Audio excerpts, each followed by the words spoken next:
गांव के बाहर एक पुरानी हवेली थी जिसे सभी लोग भूतिया हवेली कहते थे। कहा जाता था कि वहां रात के समय अजीब आवाजें सुनाई देती थीं और कई लोग उसे देखने के लिए गए लेकिन वापस नहीं लौटे। गांव के बच्चों में इस हवेली के बारे में डर और उत्सुकता दोनों ही थीं। एक दिन गांव के 4 दोस्त सीमा, राघव, निशा और अजय ने ठान लिया कि वे उस हवेली की सच्चाई जानकर ही रहेंगे। सूर्यास्त होते होते उन्होंने अपनी अपनी टॉर्च और थोड़ी सी खाने पीने की चीजें ले लीं और हवेली की ओर चल पड़े। उनके दिलों में डर था लेकिन साहस भी। हवेली के दरवाजे पर पहुंचते ही अंधेरा घना हो गया। चारों दोस्तों ने एक दूसरे की ओर देखा, फिर दरवाजा खोला। दरवाजा क्रीक करते हुए खोला गया और अंदर का दृश्य देखकर उनकी सांसें रुक गईं। पुरानी दीवारें, धूल से भरे फर्श और खिड़कियों से झांकता चांद, सब कुछ डरावना था। जैसे ही वे अंदर बढ़े, एक ठंडी हवा चली। सीमा ने कहा, यहाँ बहुत ठंड है, शायद हमें लौट जाना चाहिए। लेकिन राघव ने कहा, नहीं, हमें और अंदर जाना चाहिए। हम यहाँ हैं तो हमें सच्चाई का सामना करना होगा। आगे बढ़ते हुए उन्हें अचानक एक अजीब आवाज सुनाई दी, जैसे कोई फुसफुसा रहा हो। सबने एक दूसरे की ओर देखा। क्या तुमने सुना? निशा ने कांपते हुए कहा। हाँ, अजय ने कहा, ये आवाजें कहाँ से आ रही हैं? वे एक दूसरे से चिपक कर आगे बढ़े। एक कमरे में प्रवेश करते ही वहां उनकी नजर एक पुरानी तस्वीर पर पड़ी। इसमें एक औरत थी जिसका चेहरा बहुत डरावना था।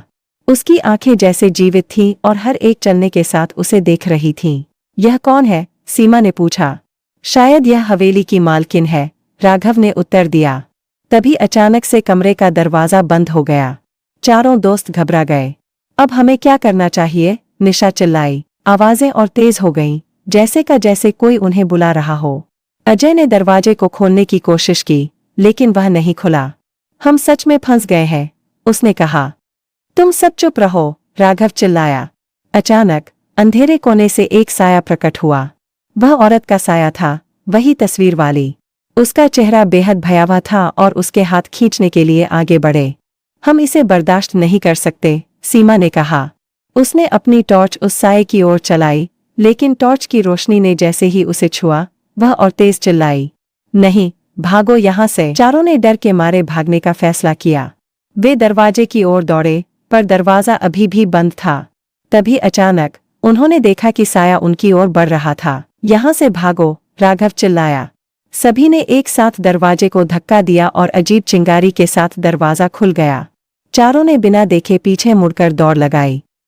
गांव पहुंचते ही उन्होंने राहत की सांस ली, लेकिन पीछे मुड़कर देखने पर उन्हें वह साया दूर से अपनी ओर देखते हुए नजर आया। अगले दिन उन्होंने हवेली के बारे में गांव के लोगों से बात की।